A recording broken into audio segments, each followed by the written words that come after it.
दोस्तों, ईरान द्वारा इजराइल पर किए गए हमले के बाद इजराइल के एयर डिफेंस सिस्टम की बहुत ज्यादा चर्चा की जा रही है और उसमें भी खासकर लेजर डिफेंस सिस्टम को बहुत ज्यादा इंपॉर्टेंस दी गई है, क्योंकि यहाँ पर लेजर डिफेंस सिस्टम से एक बार जो वॉर करने की कॉस्ट है वो सिर्फ 250 से 300 रुपए आती है और यही इसकी सबसे बड़ी खासियत है। इतनी कम कीमत पर किसी भी हमले को अंजाम देना ये वाकई विज्ञान का नया अजूबा है। लेकिन जैसे ही 2 साल पहले एक खबर सामने निकल के आती है कि इजराइल ने इसी ऐसे डिफेंस सिस्टम को बना लिया है, वैसे ही डीआरडीओ भी पिछले 2-2.5 सालों से इस प्रोजेक्ट पर काम कर रहा था और अब भारत का भी लेजर डिफेंस सिस्टम लगभग फाइनल स्टेज पर पहुंचने वाला है, जहां पर भारत जिस लेजर बेस्ड टेक्निक को डेवलप कर रहा है उसका नाम होगा डायरेक्ट एनर्जी वेपन्स। जहां डीआरडीओ की तरफ से तैयार किए जा रहे डायरेक्ट एनर्जी वेपन की मदद से किसी भी आने वाले हवाई हमले, यूएवी, क्रूज मिसाइल को आसानी से हवा में ही बर्बाद किया जा सकता है। फिलहाल पूरी रिपोर्ट क्या है छोटा सा वीडियो में समझते हैं। बस हमें सपोर्ट करने के लिए इस वीडियो को छोटा सा लाइक और चैनल को सब्सक्राइब जरूर कीजिएगा। दोस्तों, यदि आसान भाषा में बात की जाए कि लेजर वेपन किस तरीके से काम करते हैं, तो एक जगह पर बहुत सारे चार्ज को कलेक्ट किया जाता है। उसके बाद कलेक्ट किए हुए उस चार्ज से बहुत ज्यादा करंट और वोल्टेज की मदद से हाई पावर बीम जनरेट की जाती है और निकलने वाली लेजर इतनी ज्यादा खतरनाक होती है कि सामने से आने वाले किसी भी खतरे को आसानी से डिस्ट्रॉय कर सकती है। और सेम इसी तरीके का प्रोजेक्ट डीआरडीओ की तरफ से भी तैयार किया जा रहा है, जिसका नाम हमने ऑलरेडी आपको बता दिया है, जिसका नाम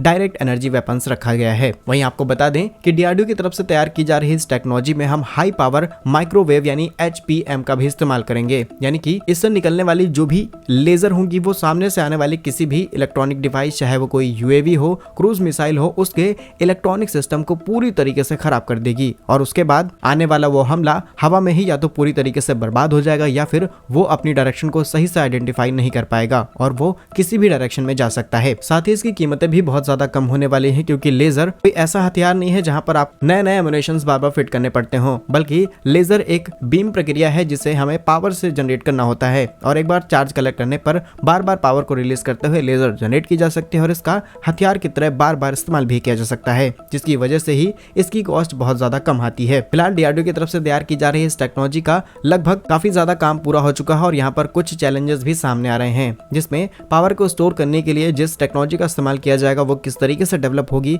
इसके बारे में अभी रिसर्च स्टेज पर काम किया जा रहा है। साथ ही साथ बादल, धुआं या फिर ऐसे वेदर कंडीशन में किस तरीके से इस टेक्नोलॉजी को एग्जैक्टली और एक्यूरेट इंप्लीमेंट किया जा सकता है, इस पर रिसर्च की जा रही है। इन 2 सॉल्यूशंस के मिलते ही भारत की टेक्नोलॉजी लगभग 99% कंप्लीट हो जाएगी और साल 2024 के अंदर ही आपको इससे पॉजिटिव खबरें सामने आती हुई नजर आएंगी। क्या कुछ मानना है डीआरडीओ की इस नई टेक्नोलॉजी पर आपका कमेंट्स में जरूर बताइएगा। भारत कैसे ही यूजफुल इन्फॉर्मेटिव वीडियोस पाने के लिए इस वीडियो को छोटा सा लाइक और चैनल को सब्सक्राइब जरूर कीजिएगा। वंदे मातरम, भारत माता की जय।